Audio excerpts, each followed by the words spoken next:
Trent's channel doing weather painters. It's about damn time. I've been working on this deck for a long time, but we finally got the support needed to make it work perfectly, or as best as we can.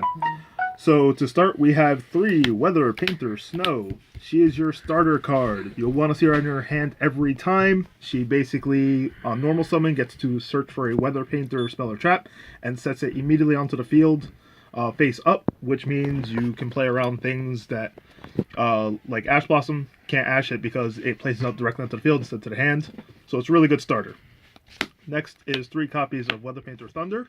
One of the other starters you really want to see in your hand, in combination with another card that we have in the deck, Valhalla, lets you send a continuous spell or trap from the field to the graveyard to put face up another weather card. So really good to build up your combinations, to get the field presence going, and so on and so forth. 3 copies of the Weather Painter Cloud. This is your recursion. When a Weather Painter card is sent from the field to the graveyard, spell or trap, you can bring back 2 from the graveyard. So in combination with Thunder, you can send it. If this is on the field, you get that one back and another one, or you can recur other ones that you've lost due to your opponent's destruction effects and so on and so forth. So really good recursion. 2 copies of Weather Painter Sun. Not the greatest, but he's decent enough. He special summons himself from the graveyard by sending a spell or trap card, continuous one from the back row. Really good if you need to get bodies on board again and to get rid of any cards you don't want on the field anymore, so really nice. And again, it does combo with Weather Painter Cloud, because if you send it and this is on the field, you get 2 back, so wonderful. And finally, the 1 copy of Weather Painter Aurora. Debating on putting this at 2, but right now I feel like 1 is better because she's searchable with the new support that we just got. No real need to kind of turbo her out, and normal summoning her is never really an option.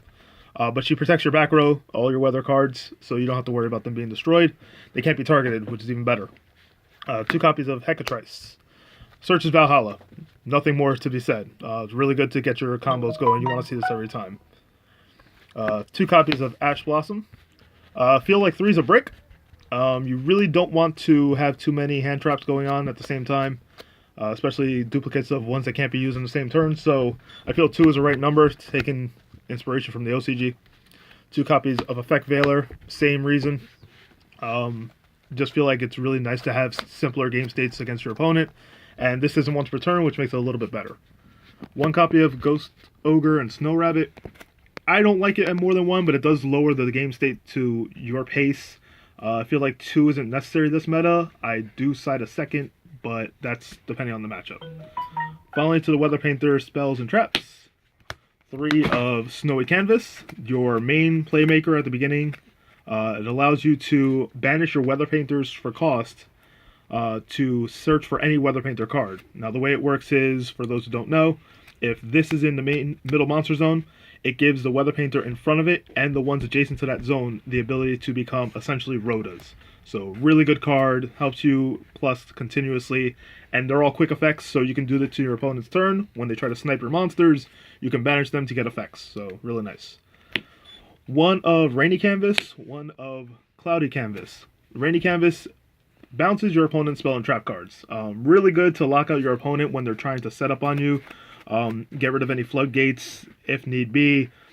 Nice against Altergeist matchup or any annoying field spells, especially things that are hard ones per turn, so this is really nice for those continuous cards. And then Cloudy Canvas allows you to cut the attack of your opponent's monsters in half, 1 monster.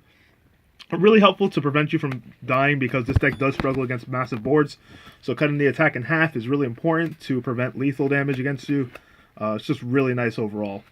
It's also good spot removal, so you can get your guys out of the way without having to worry about them dying.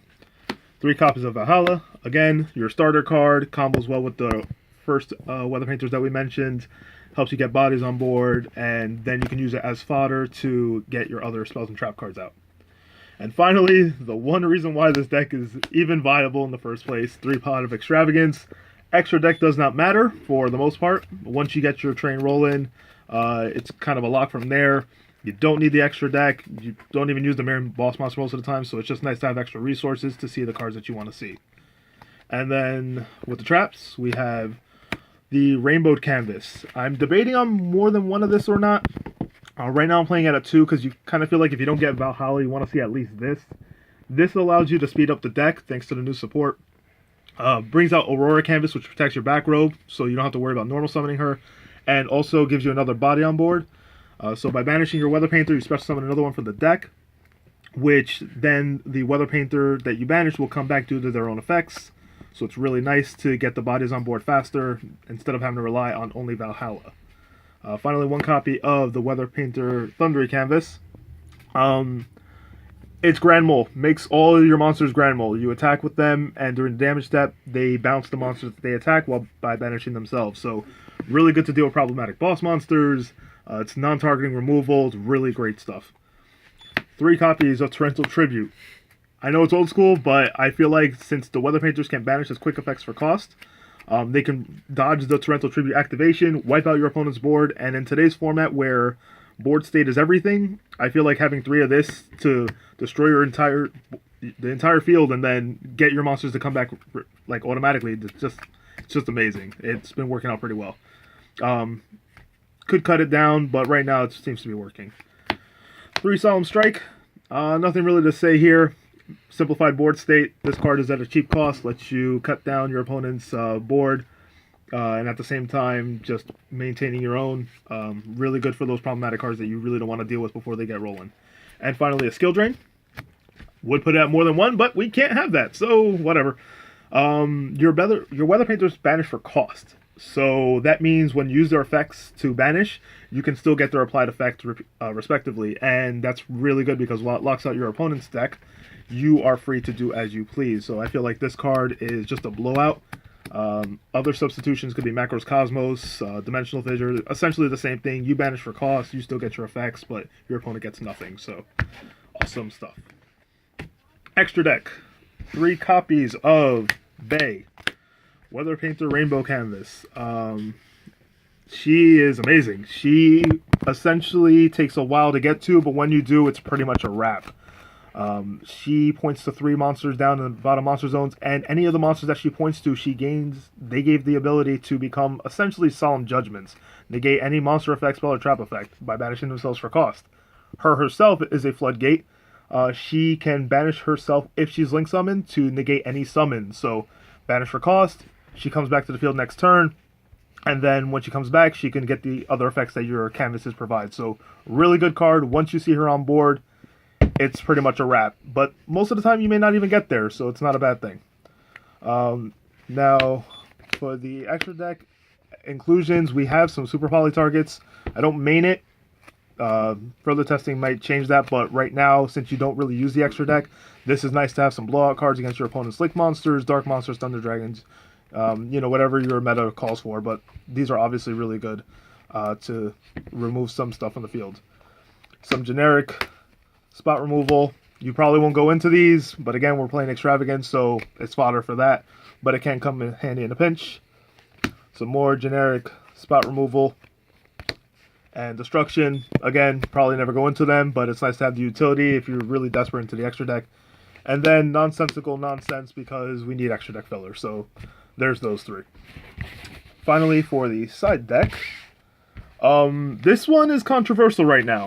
So 3 Crackdown. This card is a continuous trap, which means you can use your Weather Painters to remove it when you need to get other resources.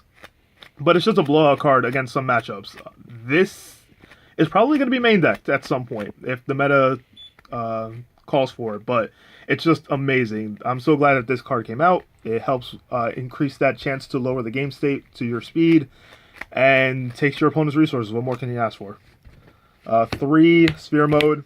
I know it sounds like a little excessive, but we can't deal with heavy boards. Like, big boards are the hardest thing to deal with. So Sphere Mode helps with that a lot. We have Valhalla to special summon Weather Painter, so we don't need the normal summon per se. It's not that big of a risk. To go along with the whole big boards can't deal with, 3 evenly matched. Battle Phase, who cares? We don't need to attack so quickly. We'll take our good sweet time. This card allows us to blow out the opponent's board and get to the point where we want to be at, so really good. As mentioned before, 2 Super Poly.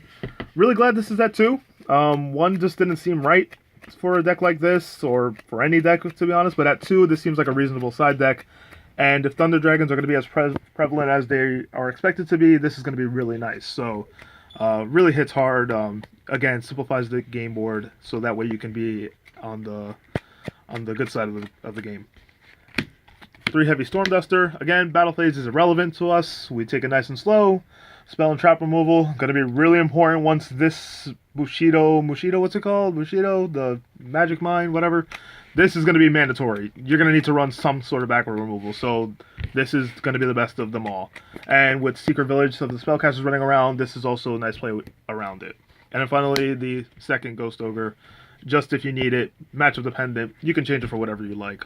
But I really feel like this is the best build that I can come up with right now. Further testing will say otherwise, but I really feel like this is really good. I mean, it's solid, it's slow, but it has a certain feel that's very unique, and it takes a lot of skill because between the placement of the monsters and the actual effects, you can really outmatch your opponent really hard if they don't know what they're playing up against. So, thank you for watching, hope you enjoyed, and if you have any suggestions or comments, please leave it down below.